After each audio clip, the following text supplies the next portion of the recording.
Bonjour mes amis, nous sommes aujourd'hui le mercredi 18 mars et nous sommes encore ensemble. Comme le dit le psalmiste dans le psaume 121, je lève mes yeux vers les montagnes, d'où me viendra le secours. Soyez bénis au nom du Père, du Fils et du Saint-Esprit. Amen. Alors, nous sommes en guerre. Donc le président de la République nous l'a dit dimanche dernier 6 fois, nous sommes en guerre. Donc une guerre difficile contre l'épidémie du Covid-19, le coronavirus. Et qui dit guerre, dit combat. Combat bien sûr contre ce virus, mais combat aussi contre parfois les autres. On se demande qui est le responsable, si les uns et les autres font les choses assez bien. Combat contre soi-même aussi, parce que quand on est dans ce combat, on n'est pas dans la paix, donc on se combat d'une certaine manière soi-même. Et donc, il faut savoir que dans la Bible, depuis toujours, dans l'Ancien Testament et dans le Nouveau Testament, il y a toujours eu des guerres, des épidémies, des combats.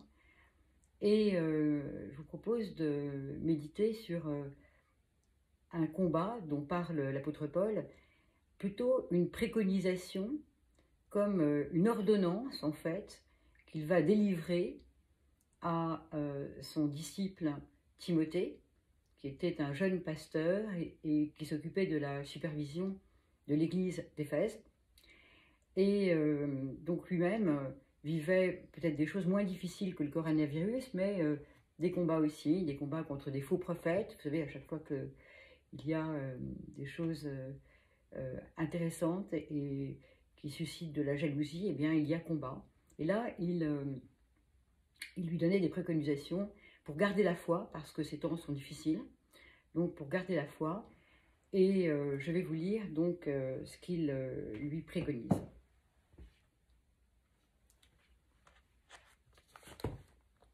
On est dans la première épître à Timothée au chapitre 6. Pour toi, homme de Dieu, fuis ces choses.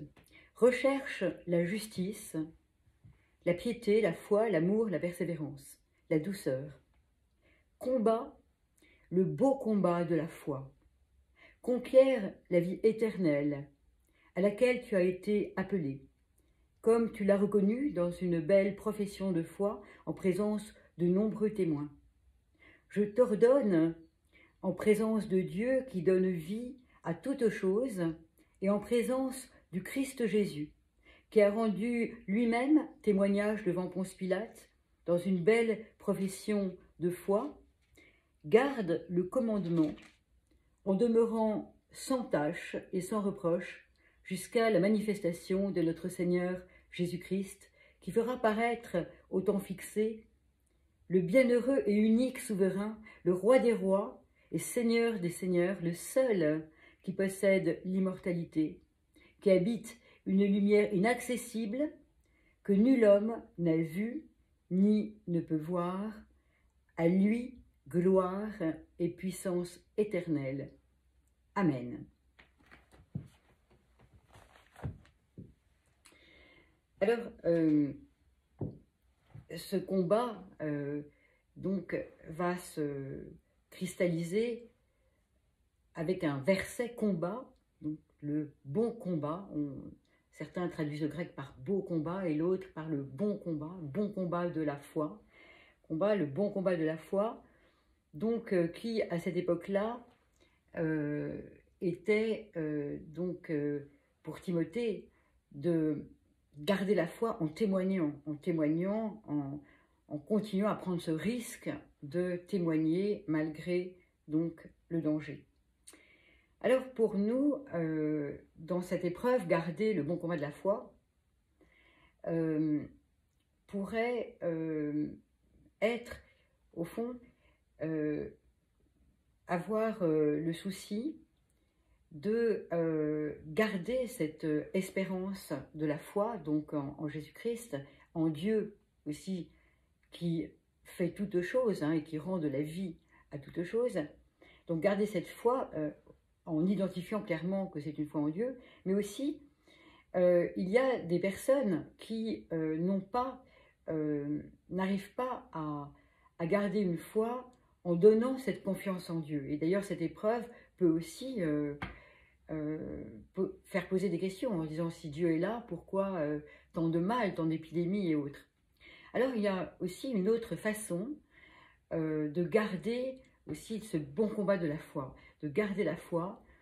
Ça veut dire aussi, d'une certaine manière, ce que Paul dit, saisis-toi de la vie éternelle. C'est-à-dire aussi, dans ce que tu vis, essaye de donner une vie éternelle, du sens en fait à ce que tu vis.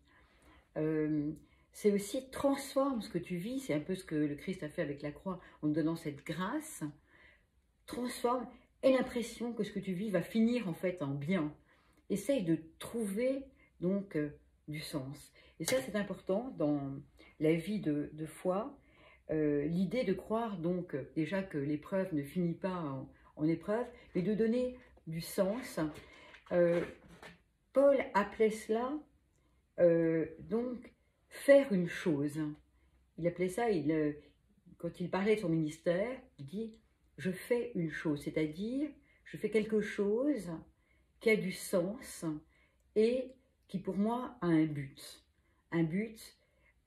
Ainsi, le bon combat de la foi, c'est aussi, en cette période de coronavirus, où on s'arrête, on est confiné, on peut s'arrêter de travailler. Il y a des gens qui ne veulent même pas reprendre alors qu'ils sont obligés.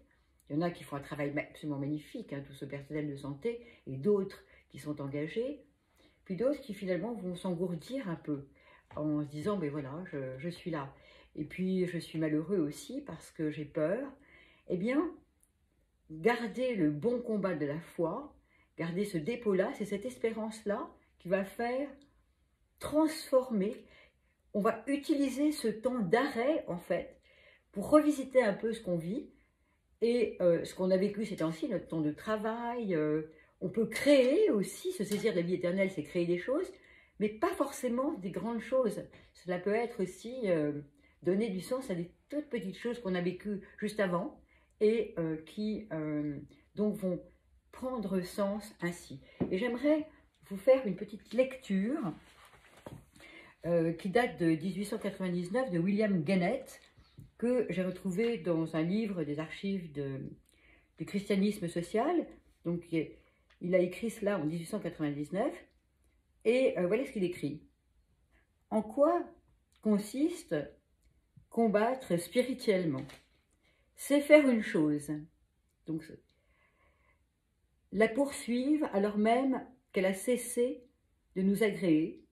Et c'est cette chose-là qui met en exercice les facultés que l'on possède, en faire jaillir les forces nécessaires spirituelles à l'action et transformer ces énergies en succès. Je fais une chose, disait saint Paul en parlant de son ministère et de son apostolat.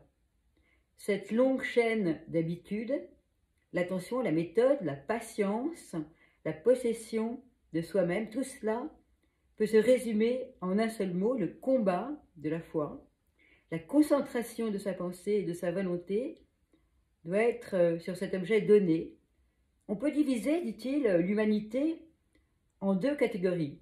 Ceux qui poursuivent une chose et ceux qui ne le font point, ceux dont la vie a un but et ceux qui n'en ont point. Et il se trouve que tout le succès et la plus grande part de bonheur échoient à la première de ces deux classes d'hommes. L'existence d'un but est pour notre vie ce que l'épine dorsale est pour notre corps. Si nous n'en avons point, notre vie n'a pas de consistance, nous appartenons ici-bas à une espèce inférieure, celle des invertébrés. Alors, je terminerai en disant que voilà, donc le bon combat de la foi, Christ l'a combattu, hein, on est en cette